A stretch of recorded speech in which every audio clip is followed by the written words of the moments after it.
My fiancée wanted me to take out a massive loan for our dream wedding. When I refused, she turned my family against me. The person I thought I'd spend the rest of my life with turned out to be someone I barely recognized. And now, half my family thinks I'm a bad guy. Here's what happened. I proposed to my fiancée, Sarah, last year. Everything seemed perfect. We had been together for 3 years, and while we had our ups and downs, I thought we were solid. She had always talked about wanting a fairy tale wedding, but I figured she just meant a nice, Pinterest-worthy setup. A beautiful venue, good food, friends, and family. I didn't realize just how serious she was about the fairy tale part. A few months ago, we started planning. I'll admit, I was excited too. This was the woman I wanted to marry, after all. But as we started looking at venues, dresses, and everything else, the cost began piling up, fast. Sarah fell in love with this massive luxury estate that charged $25,000 just for the venue. Then came the catering, the flowers, the live band, the designer dress. Every time we talked about it, the budget just kept growing. One night, as we were going through the numbers, I sat her down and said, "Hey, I think we need to be realistic here. Weddings are expensive, but we don't have to go all out. Maybe we can aim for something more within our means." She froze for a moment, then looked at me like I had just suggested we get married in a gas station parking lot. "This is my dream wedding," she said, her voice trembling like she was on the verge of tears. "I've been dreaming about this day since I was a little girl. Don't you want me to have that?" Of course, I wanted her to be happy, but I also couldn't ignore the reality of our finances. I make a decent living, but we'd have to take out a $60,000 loan to make this wedding happen. 60 grand, for one day. I tried to explain my concerns. "Sarah, I love you, but this kind of debt is going to follow us into our marriage. That's a huge financial burden. What if we compromise? We can still have a beautiful wedding, just on a smaller scale." She didn't take it well. "Compromise," she snapped. "Why should I have to compromise on my dream, just because you're being cheap? Do you even care about me?" That hurt, because I do care about her, deeply. But I also care about her future. Debt like that isn't just some minor inconvenience. It's a life-altering commitment. I try to keep my cool and suggested alternatives. Eloping and saving for a big party later, scaling back the guest list, even using some of our savings to cover part of the cost. But every suggestion I made was shot down. "I can't believe this," she said, shaking her head. "I should have known you'd be like this." The next day, she started acting distant. She stopped bringing up the wedding altogether, which honestly gave me some relief. I thought maybe she was cooling off and thinking things through. But then, I started noticing something strange. My mom and sister were acting weird. They weren't answering my calls as much, and when I finally got a hold of my mom, she sounded off, like she was upset with me, but didn't want to say it outright. Eventually, my sister called me and let it slip. "Sarah told us about your little fight. Honestly, I can't believe you're being so selfish." That word, selfish, hit me like a punch to the gut. I asked her what she was talking about, and she said, "Sarah told us you promised her the wedding of her dreams, and now you're backing out. How could you do that to her?" I was floored. I never promised anything like that. I had been upfront about finances from the start. But apparently, Sarah had told my family that I agreed to her dream wedding and then changed my mind because I didn't care about her happiness. She made me sound like the bad guy. I tried explaining my side to my sister, but she wasn't having it. "Sarah's right. You're being cheap. If you love her, you'll find a way to make it work." When I hung up, I felt sick. Not only was Sarah angry with me, but now my own family was turning against me. I couldn't believe she'd go behind my back like that. It felt manipulative. And honestly, it made me question everything. Was this really the person I was supposed to spend my life with? That night, I confronted Sarah. I told her I knew she had talked to my family, and asked why she felt the need to twist the story. Instead of apologizing, she doubled down. "I wouldn't have had to say anything if you weren't being so unreasonable," she said. "Your family agrees with me, by the way. They think you're being ridiculous." That was the moment I started to see her differently. She wasn't just hurt or upset. She was actively trying to paint me as the villain to get her way. I told her it wasn't fair to involve my family like this, and she just shrugged. "Maybe you should think about why they're on my side." Over the next few days, the pressure kept building. My mom called me, practically begging me to reconsider. "This is supposed to be the happiest day of her life," she said. "Don't you want to make her happy? Be a man and step up." Hearing those words from my own mother hurt more than I can put into words. I felt like I was being ganged up on. Like no one cared about what I wanted or how I felt. It was all about Sarah's dream, no matter the cost. Then Sarah hit me with the ultimatum. Either I take the loan, or this relationship is over. I was stunned. After 3 years together, she was willing to throw it all away over a wedding. I told her I needed time to think, but the truth is, I didn't even know what there was to think about. This whole situation had made me question everything. Our relationship, her priorities, even my own family. If they're so quick to take her side without even hearing me out, what does that say about them? What does it say about her? I feel like I'm at a crossroads. Part of me wants to fight for this relationship because I still love her, but another part of me wonders if I've been blind to who she really is. Am I being unreasonable, or is this a massive red flag? I honestly don't know what to do. Update. After Sarah told me, It was either the $60,000 loan or the end of our relationship. I felt completely trapped. I loved her. At least I thought I did. And the idea of losing her was terrifying. But at the same time, I couldn't get over the fact that she was willing to blow up our future over one day. I spent days replaying our arguments in my head, trying to figure out if I was the one being unreasonable. Was I actually being selfish? Was I letting her down? During that time, Sarah gave me the silent treatment. She barely spoke to me unless it was to ask if I made a decision yet. Every time she did, I felt this pit in my stomach, like I was being pushed into a corner. But then she'd sweeten the deal, saying things like, "This is the only wedding I'll ever have. Don't you want to be special?" She made it sound like I was the one ruining everything. Meanwhile, my family kept piling on the pressure. My mom called me almost daily, asking why I was dragging my feet. She told me that Sarah was devastated and that I was being stubborn for no reason. At one point, she even said, "If this is how you treat your fiancé, maybe you're not ready for marriage." That comment broke me.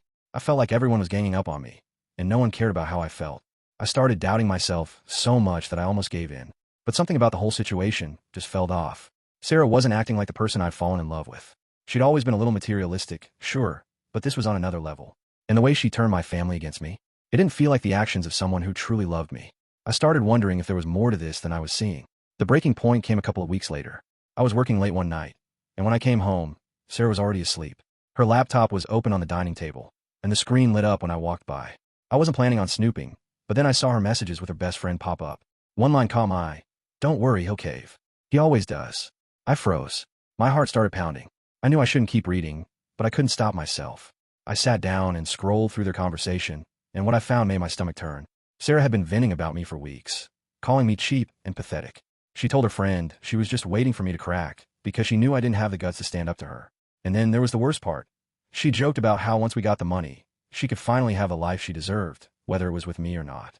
I kept scrolling, and it only got worse. There were messages about her reconnecting with her ex. Apparently, they'd been talking for months. She told her friend that she wasn't doing anything wrong, but like having a backup plan just in case. My hands were shaking at this point. I couldn't believe what I was reading, but I didn't want to jump to conclusions. I decided to dig deeper. Over the next few days, I started paying more attention to her behavior. She was glued to her phone constantly, and whenever I walked into the room, she'd lock the screen or put face down.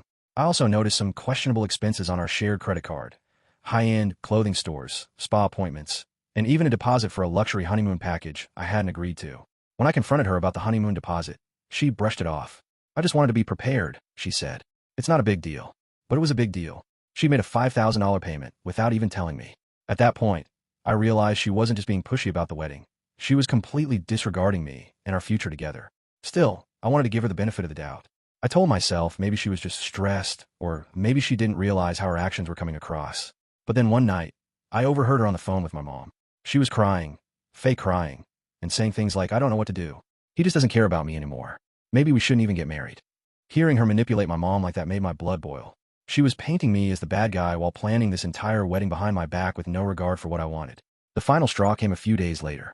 I couldn't stop thinking about those messages I'd seen, especially the ones about her ex. Something about them didn't sit right with me. So I decided to check her bank statement. That's when I noticed she'd been transferring small amounts of money, $200 here, $300 there, into an account I didn't recognize. After some digging, I found out the account was joint with her ex. At that moment, everything came crashing down. The lies, the manipulation, the way she turned my family against me, it all made sense. She wasn't just pressuring me into debt for a wedding. She was setting herself up for a comfortable exit plan. I felt like the biggest idiot in the world for not seeing it sooner. When I confronted her, she didn't even try to deny it. She just flipped the script and accused me of invading her privacy. "If you don't trust me, maybe we shouldn't be together," she said, as if I was the one in the wrong. That's when I knew it was over. This wasn't the person I wanted to spend my life with. Hell, I wasn't even sure if the person I fell in love with had ever existed. I never thought I'd be in a situation like this. Not only had Sarah betrayed me, but now she was tarnishing my reputation with my own family. I tried to defend myself, but my mom wasn't having it. "You're lucky Sarah even wants to marry you," she said. That's when it hit me. There was no point in arguing. Sarah had gotten to them first, and no amount of evidence or reasoning was going to change their minds. At that point, I felt completely alone. My family was against me, Sarah had left, and I was left wondering how everything had gone so wrong. But the universe wasn't done with me yet, because a few days later, I got a knock on my door that would change everything. It was Sarah's ex-boyfriend. At first, I thought I was imagining things. Why would her ex be here? I barely knew the guy. Sarah had only mentioned him a few times, always in passing, and I'd never met him before. But there he was, standing on my porch, looking as uncomfortable as I felt. "I know this is weird," he started, "but I think we need to talk." I invited him in, still processing what was happening. He introduced himself as Jake and told me he'd been in contact with Sarah on and off for the past few months.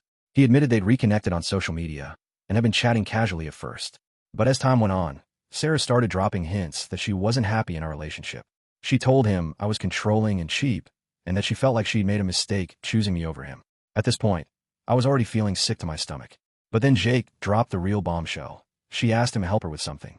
He said Sarah wanted him to open a joint account with her, so she could put some money aside, just in case things didn't work out with me. Hearing that confirmed everything I'd suspected. Sarah wasn't just planning a wedding. She was planning her exit strategy. Jake showed me screenshots of their conversations where Sarah explicitly said she was testing the waters with him and keeping her options open. She even joked about how if the wedding went through, she could always divorce me later and come out ahead. I didn't know whether to laugh or cry. On one hand, I was furious. On the other, I was relieved to finally have proof of what she was doing. For the first time in weeks, I felt like I wasn't crazy. I wasn't the bad guy here. Sarah was. Jake apologized for his role in everything and said he wanted to come clean because he felt guilty. "She's not who you think she is," he told me. "I just thought you should know." After he left, I spent hours going through everything. Texts, bank statements, the messages I'd found on her laptop. It was all there, clear as day. Sarah had been using me as a safety net while plotting her backup plan with her ex. I wasn't going to let her get away with it. The next day, I called a lawyer to discuss my options. I didn't want to hurt Sarah, but I also wasn't about to let her ruin my life or my reputation. The lawyer advised me to gather all the evidence I had and be prepared in case she tried to make things messy. Sure enough, Sarah made the first move. A week later, I got a letter from her lawyer. She was demanding compensation for emotional damages caused by the cancellation of the wedding. She claimed I'd led her on, wasted her time, and caused her significant distress. I couldn't believe the audacity. After everything she'd done, she was trying to play the victim again. But this time I was ready. I showed my lawyer all the evidence I'd gathered, including the screenshots from Jake. When we went to court, Sarah's lies unraveled in front of everyone. The judge dismissed her claims and even reprimanded her for wasting the court's time.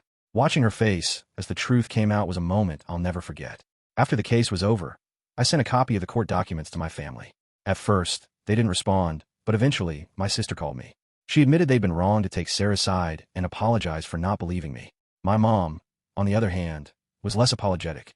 She said something like, "Well, I still think you could have handled it better," which honestly just confirmed I needed some distance from her.